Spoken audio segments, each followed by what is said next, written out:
ನಮಸ್ಕಾರ ಎಲ್ರಿಗೂ. ನಮ್ಮ ಸವಿಸಿರಿ ಅಡುಗೆ ಯೂಟ್ಯೂಬ್ ಚಾನಲ್ಗೆ ಸ್ವಾಗತ.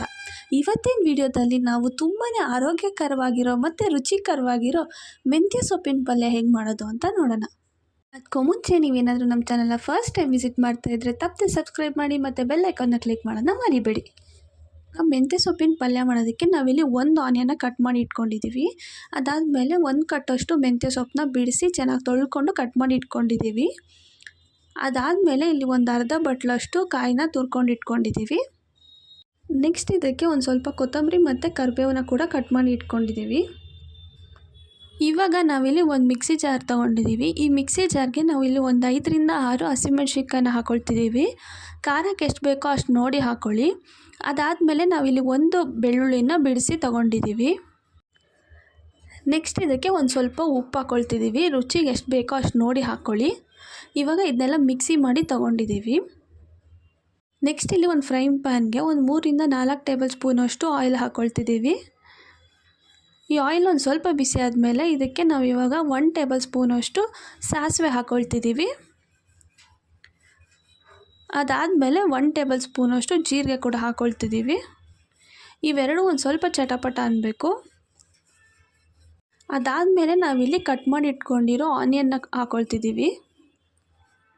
ಈ ಆನಿಯನ್ ಎಲ್ಲ ಒಂದು ಸ್ವಲ್ಪ ಗೋಲ್ಡನ್ ಬ್ರೌನ್ ಬರೋವರೆಗೂ ಫ್ರೈ ಮಾಡ್ಕೋಬೇಕು.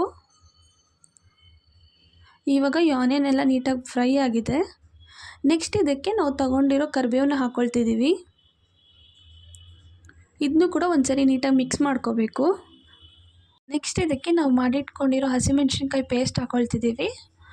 ಇದು ಕೂಡ ಒಂದು ಸ್ವಲ್ಪ ಹಸಿ ವಾಸನೆ ಹೋಗೋವರೆಗೂ ಫ್ರೈ ಮಾಡ್ಕೋಬೇಕು. 1 ನಿಮಿಷ ಫ್ರೈ ಮಾಡಿಕೊಂಡ್ರೆ ಸಾಕು. ಇವಾಗ ಇದೆಲ್ಲ ನೀಟಾಗಿ ಫ್ರೈ ಆಗಿದೆ. ಇದಕ್ಕೆ ನಾವು ಕಟ್ ಮಾಡಿ ಇಟ್ಕೊಂಡಿರೋ ಸೊಪ್ಪನ್ನ ಹಾಕ್ಕೊಳ್ತಿದ್ದೀವಿ. ಮೆಂತ್ಯ ಸೊಪ್ಪು ಆರೋಗ್ಯಕ್ಕೆ ತುಂಬಾ ಒಳ್ಳೆಯದು. ತುಂಬ ಜನ ಇದನ್ನು ಕಹಿ ಅಂತ ಅಂತಾರೆ. ಈ ಥರ ಪಲ್ಯ ಮಾಡಿ ತಿಂದರೆ ಇದು ಕಹಿನೂ ಅನಿಸೋದಿಲ್ಲ. ಸೊ ನೀವು ಕೂಡ ಒಂದ್ಸರಿ ಇದೇ ಥರ ಟ್ರೈ ಮಾಡಿ. ಇವಾಗ ಈ ಸೊಪ್ಪೆಲ್ಲ ಹಾಕ್ಕೊಂಡಾದ್ಮೇಲೆ ಒಂದು 8ರಿಂದ 10 ನಿಮಿಷ ಇದನ್ನ ಮೀಡಿಯಮ್ ಫ್ಲೇಮಲ್ಲೇ ಫ್ರೈ ಮಾಡ್ಕೋಬೇಕು. ಇದನ್ನು ಆವಾಗವಾಗ ಮಿಕ್ಸ್ ಮಾಡ್ಕೋತಾ ಇರಬೇಕು, ಇಲ್ಲಾಂದರೆ ತಳ ಹಿಡಿಯುತ್ತೆ. ಇವಾಗ ನೋಡ್ತಾ ಇರ್ಬೋದು ಸೊಪ್ಪೆಲ್ಲ ಆಲ್ರೆಡಿ ಅರ್ಧ ಬೆಂದಿದೆ. ಇನ್ನೂ ಒಂದು 2-3 ನಿಮಿಷ ಇದನ್ನು ಹೀಗೆ ಬೇಯಿಸ್ಕೋಬೇಕು.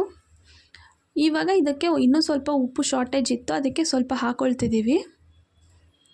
ನೀವು ರುಚಿಗೆ ಎಷ್ಟು ಬೇಕೋ ಅಷ್ಟು ನೋಡಿ ಹಾಕ್ಕೊಳ್ಳಿ. ಇವಾಗ ಈ ಸೊಪ್ಪೆಲ್ಲ ಫ್ರೈ ಆಗಿದೆ. ನಾವು ಇವಾಗ ಇದಕ್ಕೆ ಒಂದು 1/4 ಟೇಬಲ್ ಸ್ಪೂನಷ್ಟು ಧನಿಯಾ ಪುಡಿ ಹಾಕ್ಕೊಳ್ತಿದ್ದೀವಿ. ಅದಾದಮೇಲೆ ಇದಕ್ಕೆ ಒಂದು ಅರ್ಧ ಟೇಬಲ್ ಸ್ಪೂನಷ್ಟು ಅರಿಶಿನ ಪುಡಿ ಹಾಕ್ಕೊಳ್ತಿದ್ದೀವಿ. ಇದೆರಡನ್ನೂ ಹಾಕ್ಕೊಂಡಾದ್ಮೇಲೆ ನೀಟಾಗಿ ಒಂದು ಸರಿ ಮಿಕ್ಸ್ ಮಾಡ್ಕೋಬೇಕು. ಇದೆಲ್ಲ ನೀಟಾಗಿ ಮಿಕ್ಸ್ ಆದಮೇಲೆ ನಾವಿಲ್ಲಿ ತೊಗೊಂಡಿರೋ ಕಾಯಿ ತುರಿನ ಹಾಕ್ಕೊಳ್ತಿದ್ದೀವಿ.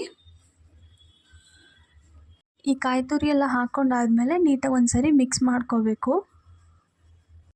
ನೆಕ್ಸ್ಟ್ ಇದಕ್ಕೆ ಒಂದು ಸ್ವಲ್ಪ ಕೊತ್ತಂಬರಿ ಹಾಕ್ಕೊಳ್ತಿದ್ದೀವಿ. ಇವಾಗ ಇದನ್ನ ಮಿಕ್ಸ್ ಮಾಡಿಕೊಂಡ್ರೆ ಮೆಂತ್ಯ ಸೊಪ್ಪಿನ ಪಲ್ಯ ರೆಡಿ ಆಗುತ್ತೆ. ಇದಂತೂ ತುಂಬಾ ರುಚಿಯಾಗಿರುತ್ತೆ ಮತ್ತು ಹೆಲ್ತಿಗೂ ಕೂಡ ಒಳ್ಳೆಯದು. ನೀವು ಕೂಡ ಇದೇ ರೀತಿ ಮೆಂತ್ಯ ಸೊಪ್ಪಿನ ಪಲ್ಯನ ಟ್ರೈ ಮಾಡಿ ಮತ್ತು ಹೇಗೆ ಬಂತು ಅಂತ ಕಮೆಂಟ್ ಸೆಕ್ಷನಲ್ಲಿ ತಿಳಿಸಿ. ಲೈಕ್ ಮಾಡಿ, ಶೇರ್ ಮಾಡಿ, ಸಬ್ಸ್ಕ್ರೈಬ್ ಮಾಡೋಣ ಮರಿಬೇಡಿ. Thank you for watching.